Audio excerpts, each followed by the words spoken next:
Conexão Itajubá recebe aqui nas ondas da Panorama a especialista em atenção hospitalar, enfermeira Camila Maia, professora da Faculdade Venceslau Braz. Camila, um prazer revê-la aqui no nosso programa. Bem-vinda de volta, bom dia. Bom dia, Otávio. Prazer é meu estar aqui novamente, compartilhando mais aí um pouquinho com a nossa população. Bom dia a todos os ouvintes, Camila, nosso assunto é doação de órgãos. Dia 27 é o dia... Isso, é o Dia Nacional do Dia de Doação de Órgãos, Ele foi instituído por lei justamente para fazer essa conscientização da população da importância que é, de todos da sociedade poder contribuir, lógico que no momento certo, com essa doação e com isso salvar outras vidas também, Então, uma vida pode salvar outras vidas. Então, essa conscientização é fundamental para a população, para que tenha colaboração, Para que isso realmente seja, de fato, algo bom aí e que possa ter mais repercussões, Ô Camila, a informação que eu tenho também sobre a doação de órgãos é que nesse período de pandemia teve uma queda acentuada, de doações, Sim, eu acho que todos os outros fatores, a não ser Covid, ficaram influenciados, Então, teve uma queda tanto no número de doações de órgãos, em questão também da população ficar insegura em relação a isso, e também a doação de sangue, Mas falando agora da doação de sangue, teve uma queda muito grande que o Hemomina sentiu, Várias vezes foram feitos também essa divulgação por conta da doação de sangue também, Que é um pouquinho a parte da doação de órgãos, mas vale aí também lembrar a respeito disso. O pessoal não esquecer isso, Isso, não esqueça. Reforçando. Ainda precisa-se de doadores de sangue. E de órgãos. Agora, Camila, quem pode doar órgãos? Bom, todos podem doar órgão. No entanto, é necessário que esses órgãos estejam bons, Algumas situações são contraindicadas, Pessoas que têm doenças infecciosas, câncer generalizado, ou então alguma situação, por exemplo, um HIV positivo, Lógico que nessas situações são contraindicadas.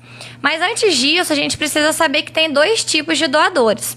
O doador vivo e o doador morto, Vamos dizer assim, para ficar mais fácil, falecido.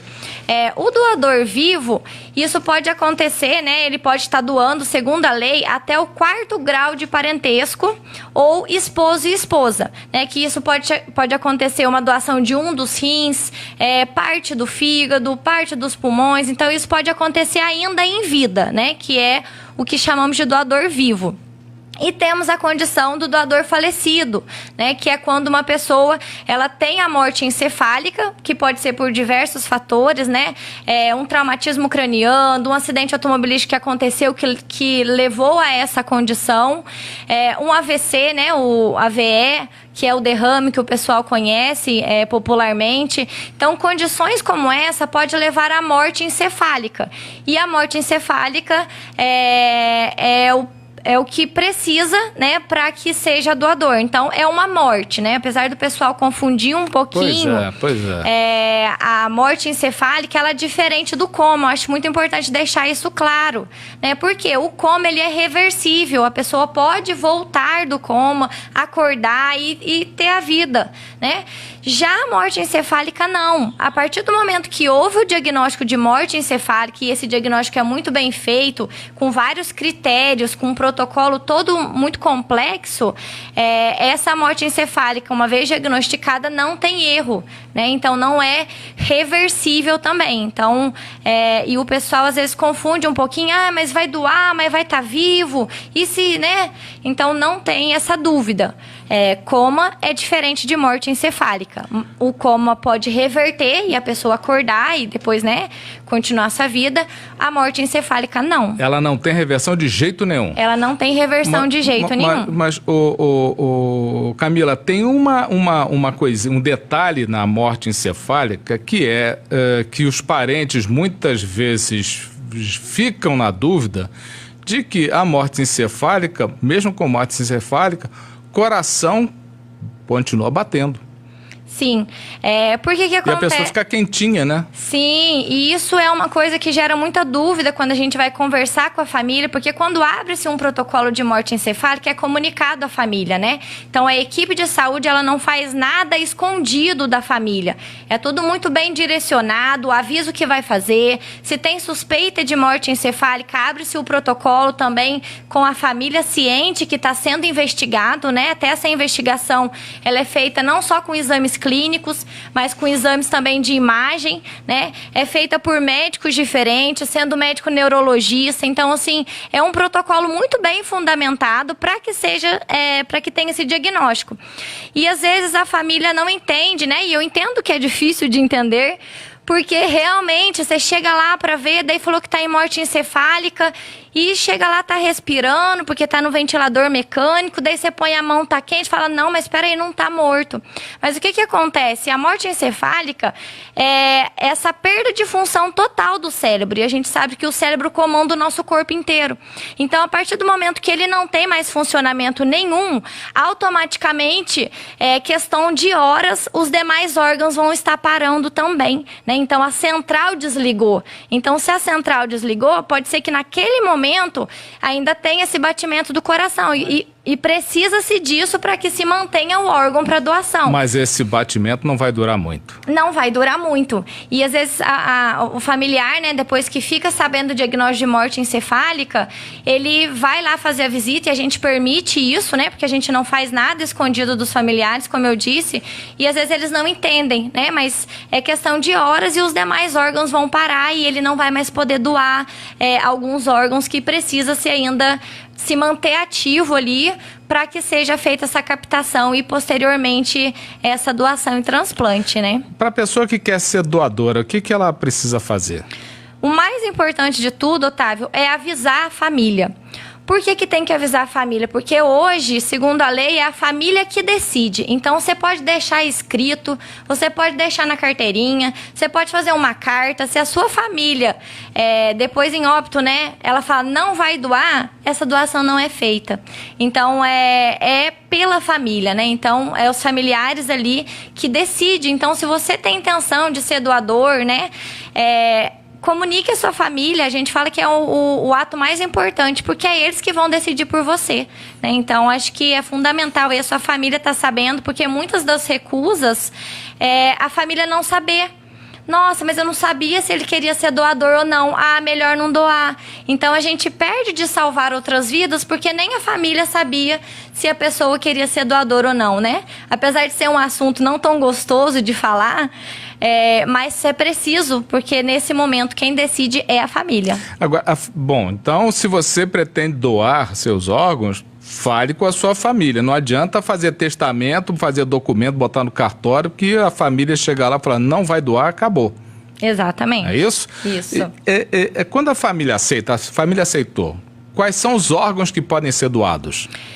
São vários os órgãos que podem ser doados, né? Principalmente se for um doador falecido. Pode doar rim, pulmão, pâncreas, é uma gama de órgãos, né? Inclusive, pode até 10 pessoas ser transplantada com os órgãos de uma pessoa. Nossa! Porém, o que acontece? A partir do momento que a família aceita a doação de órgãos, não quer dizer que vá se doar todos os órgãos. Por quê? Porque precisa ver a condição desses órgãos, né? Porque senão não adianta tirar um órgão ruim para passar para uma pessoa que também está com órgão ruim. Não vai ajudar em nada.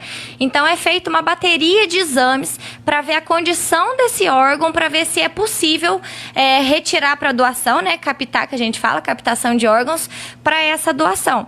Então, pode acontecer que mesmo depois, né? E às vezes é a frustração de algumas famílias, mesmo depois dessa autorização, pode ser que consiga doar um órgão ou pode ser que consiga doar nenhum. Então, vai da condição do órgão também para essa doação, né?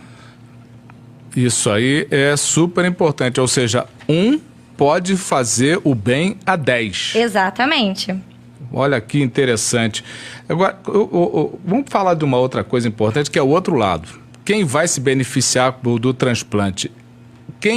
A pessoa que quer doar o órgão, ou a família, agora é a família quem decide, ela pode escolher para quem vai o órgão? Como é que está essa fila de transplante? Não pode escolher, né? Supondo assim, eu tenho um parente meu que está em morte encefálica e um outro que está precisando receber um rim que está lá na hemodiálise. Pode fazer essa troca? Não. Né? Tem questões éticas envolvidas em torno disso. Inclusive, essa lista também é uma lista única, né? Então, é o SUS que ele, na grande maioria, ele vai sustentar essa doação e esse transplante. Então, é tudo feito pelo SUS, não tem custo nenhum. E essa lista é uma lista única, direcionada pelo Sistema Nacional de Transplantes. Então, não tem assim, o particular tem mais prioridade que o SUS, quem é do SUS, não tem isso, né? É uma fila única e essa fila única, ela tem alguns critérios só, né? A inscrição nessa fila, a compatibilidade, porque não adianta você ser o primeiro da fila, né? Vamos dizer assim, daí o órgão não é compatível com o seu. Daí lógico que vai subsequentemente aí reavaliando, né? Então, em relação a essa compatibilidade, em relação à gravidade também da doença, então, essa lista, ela é igualitária, né? Eu acho que todos têm o mesmo direito. É verdade, é verdade. É possível saber de quem você recebeu o órgão? Não, também por questões éticas, não é uma informação que é fornecida, né? Porque senão às vezes pode gerar outros problemas éticos e a família às vezes não entender e às vezes querer um laço que a outra pessoa que está doando, que está recebendo não quer. Que antigamente tinha, né? Ele recebeu o meu rim, somos irmãos agora. Aquelas então, coisas. assim, por questões éticas, não é informado para a família, para quem está sendo doado e quem recebeu também não tem informações do doador. Não tem essa informação. Olha, mandaram uma pergunta aqui que eu achei interessante em relação à morte encefálica. Olha, já teve história de ter sido enterrado vivo e até acham virado. Quer dizer, o corpo no caixão, depois quando vai exumar, o cara deve estar de bruço, estar de lado, alguma coisa assim. Entendi. Na verdade... Por que isso acontece? Então, na verdade, isso não é em relação à morte encefálica, né? Porque, como eu disse, a morte encefálica, o protocolo de morte encefálica, ele é muito complexo, né? Então, precisa de 2 exames clínicos, precisa de exame de imagem. Então, pode ser que, né, tem algumas síndromes que eles falam que tem um rebaixamento muito grande do metabolismo a ponto de parecer que a pessoa está morta. Isso pode ser que acontecia antigamente. Hoje em dia, tem muitos recursos, né, para que isso aconteça, então é feito muitos exames, é feito um eletro, então tem tudo um processo para diagnosticar a morte, além da parte clínica, né? Mas é um caso à parte. Para a morte encefálica, né? Voltando para a morte encefálica, esse diagnóstico é muito bem feito, que nem eu disse, além de exames clínicos, tem o exame de imagem também, sendo um dos médicos, sendo neurologista, então assim, é muito bem diagnosticado, né? Tem uma pergunta aqui que eu achei interessante. Após a retirada do órgão para doação, o corpo fica deformado? Isso é uma pergunta que o pessoal tem muito receio, né? Não vou doar porque vai ficar deformado. Como será que vai ficar o corpo, né? Então, isso, quem tem essa preocupação pode ficar bem tranquilo, porque a equipe, né, que faz essa captação, eles têm um trabalho muito bom. Então, assim, dá para velar, não fica, né, que nem o pessoal fala, é um defunto que dá medo. Não é um defunto que dá medo, fica perfeito, né? O máximo que fica é com a ferida operatória, né? Porque às vezes, dependendo do órgão, tem que abrir a cavidade abdominal para retirar. Então, fica como uma ferida cirúrgica mesmo, mas não fica deformado.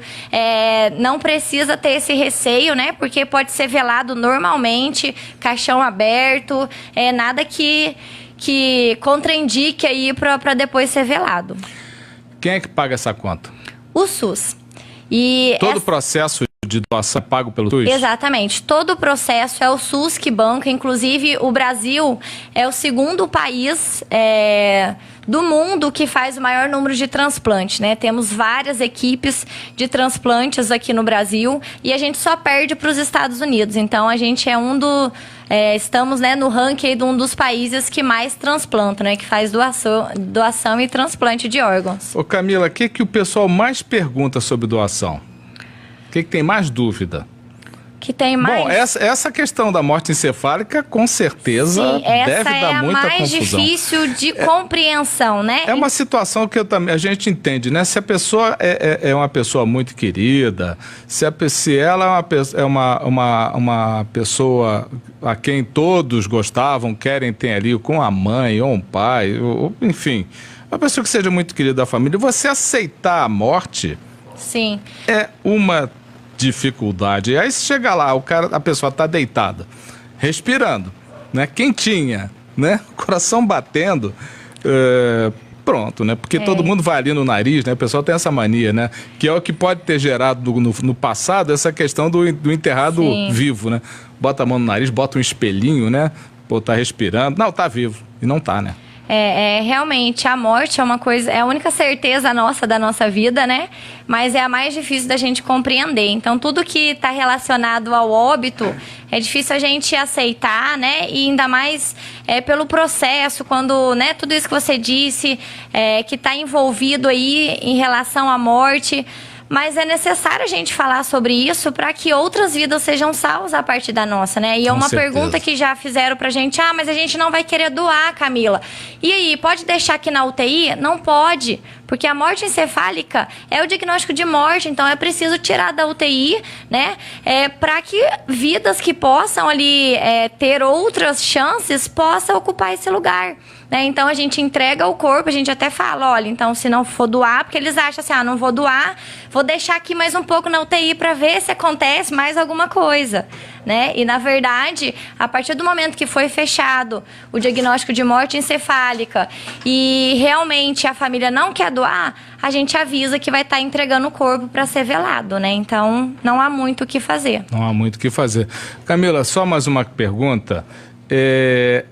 Nós temos processo de doação e transplantes aqui em Itajubá? Sim, desde 2012 o HCI ele já começou com as captações, né? Eu trouxe até aqui alguns dados que eu peguei do próprio site lá do hospital. E o primeiro transplante de coração que teve aqui em Itajubá foi dia 22 de agosto de 2017. Né? A última informação tinha um total de 7 captações e transplantes aqui em Itajubá. Então, nós somos um município que tem, né, dessa macro-região, e um hospital que faz transplante. O primeiro transplante hepático foi dia 17 de março de 2017, com 39 transplantes hepáticos aqui em Itajubá também. E o primeiro transplante de rim foi do dia 2 de setembro de 2015, com 55 também, contabilizando essa conta aí. Então, o município tem, sim, né, toda essa comissão para que seja feita tanto a doação, essa captação, quanto também o transplantes, né? Então, a gente está cada vez mais ganhando aí espaço e então a gente precisa realmente de conscientizar a população, né? A partir do momento que nós temos um hospital que faz todo esse trabalho, né? Nós precisamos de uma população que também seja compatível e que ajude a gente, né, nessa luta, pensando justamente aí em outras pessoas que pode ter aí uma nova vida, né? Com certeza. Bom, relação, como a Camila já colocou, é 1 para 10. Então, um doador ajuda 10 pessoas e não adianta você botar no testamento, nem escrever documento, jogar no cartório, nada disso.